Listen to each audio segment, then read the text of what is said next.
नमस्कार, आप देख रहे हैं बीसीसी न्यूज। मैं हूं रमा धीमान। आइए बुलेटिन की शुरुआत करें, लेकिन उससे पहले हेडलाइंस।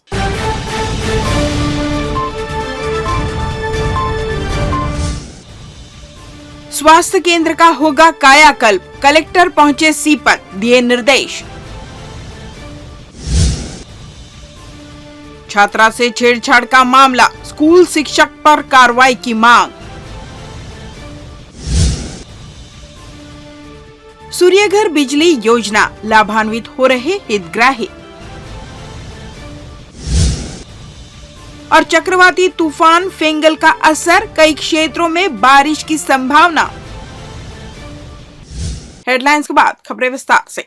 सीपत स्थित प्राइमरी हेल्थ सेंटर का लगभग 1 करोड़ रुपए की लागत से रिनोवेशन किया जाएगा।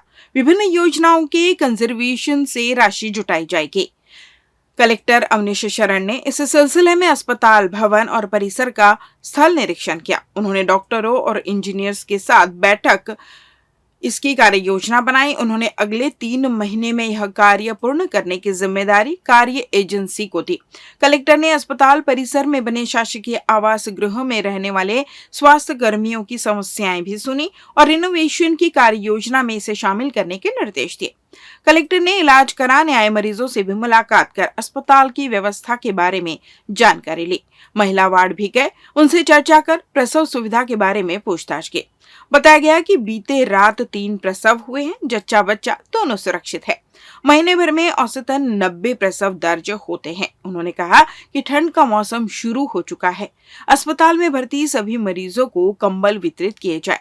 अगले 3 दिन में जिले के सभी अस्पतालों में उपलब्ध हो जाए। कलेक्टर ने मुख्यालय में रहने वाले स्वास्थ्य कर्मचारियों की प्रशंसा करते हुए उनके आवास की मरम्मत और पेयजल की समस्या को दूर करने के निर्देश दिए।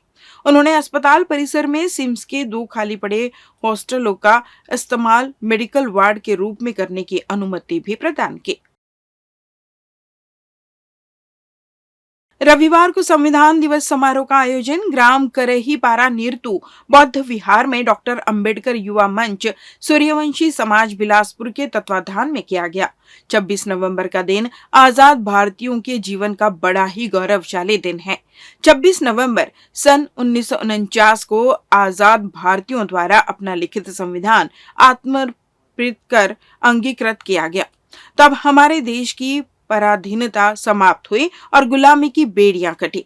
26 नवंबर 1949 के दिन भारतीय संविधान सभा ने औपचारिक रूप से संविधान को अंगीकृत किया और 26 जनवरी 1950 को इसे लागू किया गया, जिसे भारत एक संप्रभु लोकतांत्रिक गणराज्य के रूप में स्थापित हुआ।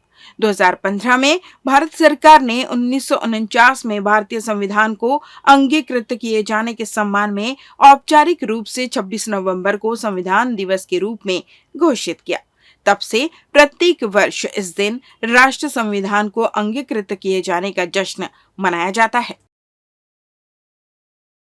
सिविल लाइन थाना क्षेत्र अंतर्गत भारतीय नगर मस्जिद के पास एक रोड एक्सीडेंट की घटना सामने आई है, जिसमें एक ब्लैक स्कॉर्पियो ने गली से निकल रहे एक्टिवा सवार छात्र को अपनी चपेट में ले लिया। इस जोरदार टक्कर से जहां एक्टिवा दूर तक जा गिरी, वहीं युवक भी कुछ समय के लिए हवा में उड़ गया था, जिससे कई जगह उसे गंभीर चोटें आई, जिसका वीडियो भी सामने आया है। मिली जानकारी के अनुसार यह घटना 25/11/2024 की सुबह 9 बजे की है, जब भारतीय नगर तैयबा मस्जिद के पास रहने वाला बीकॉम सेकेंड ईयर का छात्र अभ्युदय मिश्रा अपनी एक्टिवा में हवा डलवाने जा रहा था। तभी गली से निकलते ही भारतीय नगर चौक की तरफ से आ रही तेज रफ्तार स्कॉर्पियो के चालक ने तेजी से एवं लापरवाही पूर्वक चलाते हुए उसे दाहिने साइड से ठोकर मार दी। ठोकर इतनी जोरदार हुई कि स्कूटी सवार छात्र टकराने के बाद हवा में उछल गया, वहीं स्कूटी भी दूर जा गिरी। ठोकर के बाद सड़क पर गिरा छात्र ने सड़क से उठने की कोशिश की, पर उठ नहीं पाया। वहां मौजूद महिला ने मदद के लिए लोगों को बुलाया। स्कॉर्पियो चालक वाहन से उतरा। स्कूटी सवार को सभी उठाकर गाड़ी तक ले गए, जहां से अस्पताल में भर्ती कराया गया, जिसे छात्र के रीढ़ की हड्डी और सिर पर गंभीर चोट लगी है। वहीं पीठ, हाथ, पैर छिल गए हैं। इसकी स्कूटी भी बुरी तरह क्षतिग्रस्त हो गई। घायल का इलाज चल रहा है। मामले में घायल छात्र ने परिजनों के साथ सिविल लाइन थाने पहुंचकर इसकी शिकायत दर्ज कराई, जिस पर पुलिस ने स्कॉर्पियो चालक के खिलाफ मामला दर्ज कर लिया।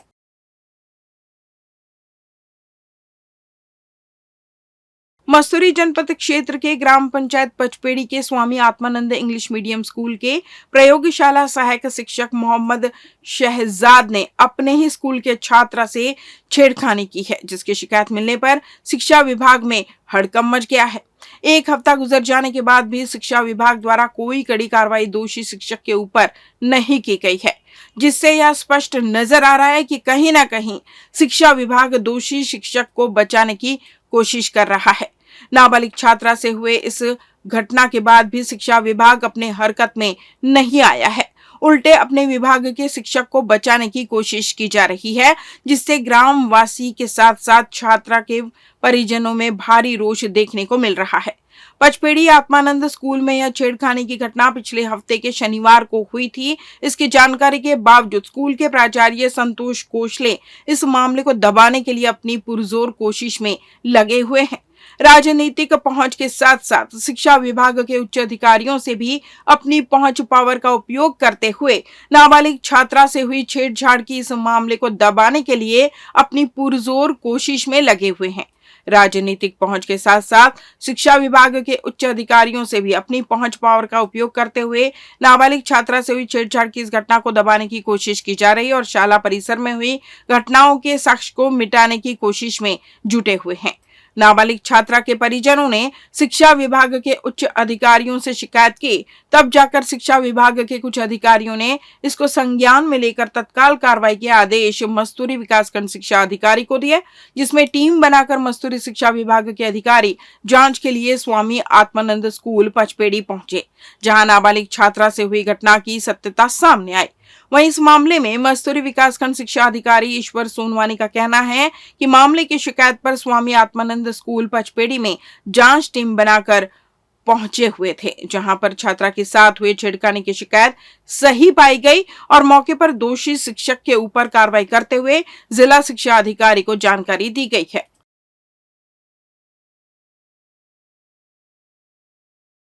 लेते हैं छोटा सा ब्रेक। पिछले 17 वर्षों से रियल एस्टेट के क्षेत्र में दे रहे हैं अपनी सेवाएं और लगातार शहर की जनता को एक नई लिविंग लाइफस्टाइल। अपने कार्यों एवं सेवाओं के माध्यम से लाखों लोगों की उम्मीदों को दिया है आकार।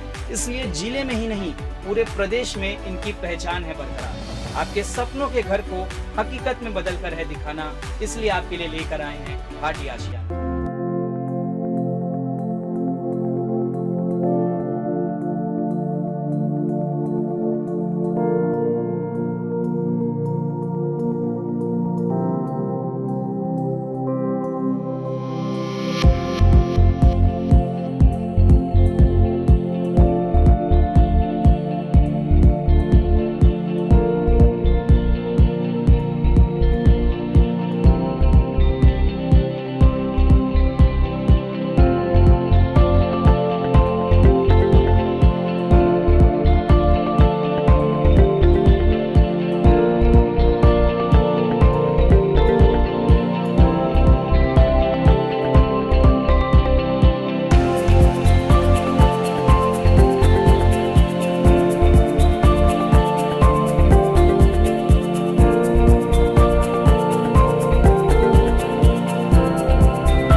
ब्रेक के बाद आपका स्वागत है। बढ़ते हैं अगली खबर की ओर। बोदरी निवासी अनुराग शर्मा ने लगभग 7 महीने पहले अपने घर की छत पर 7 किलोवाट का सोलर पैनल लगवाया। तब से उन्हें बिजली के बिल की फिक्र नहीं करनी पड़ती है। पहले जहां हर माह 2 से 5 हजार का बिजली बिल दे रहे थे, वहीं अब बिल नहीं आ रहा है। उल्टे अतिरिक्त बिजली भी उत्पादित हो रही है। सरकार द्वारा शुरू की गई पीएम सूर्यघर मुफ्त बिजली योजना अनुराग शर्मा जैसे कई लोगों के लिए एक बड़ी राहत साबित हो रही है। सूर्य की एनर्जी का इस्तेमाल कर लोग घरों की छत पर सोलर पैनल लगाकर इस योजना का लाभ उठा रहे हैं।